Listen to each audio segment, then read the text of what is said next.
I'll be discussing extended lateral approach to the calcaneum. So much of the work of describing this approach was performed by Roger Atkins' team at Bristol Royal Infirmary in the 1990s, and two of the seminal papers discussing this approach are listed at the bottom of this slide. Historically, it was the most commonly used incision for open reduction and internal fixation of displaced intra-articular calcaneal fractures. However, in many situations, it's now being replaced by less invasive approaches, such as the sinus tarsi approach or arthroscopically assisted fixation methods.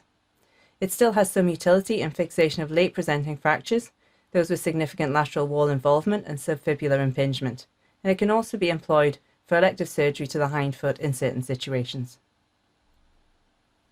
Planning the incision is of crucial importance, and there are two important papers listed at the bottom of this slide that can assist you with further clinical images.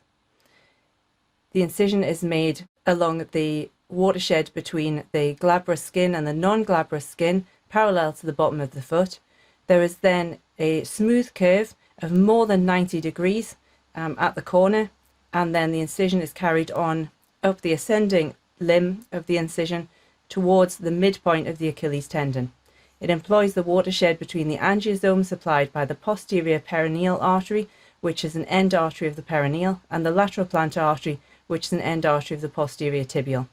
The sural nerve should be running in and anterior to your incision at all times, although at the distal extent of the incision, it does limit how far you can extend the incision distally, as it will cross plantarwards.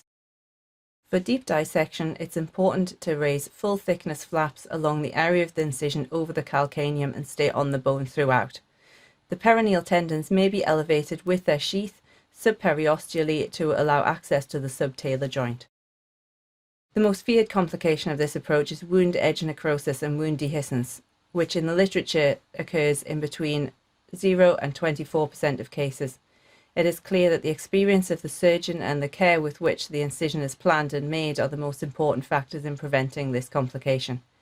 Superficial and deep infection can occur in up to 5 to 10% of cases, and sural nerve injury and scar set hypersensitivity are also potential complications. So in conclusion, the extended lateral approach to the calcaneum is now not the most commonly used for fixation of calcaneal fractures, but does have some utility in late presenting fractures and those that require fixation over 2 weeks with significant lateral wall involvement and subfibular impingement. The complications can be minimized by careful attention to planning of the incision and to soft tissue handling.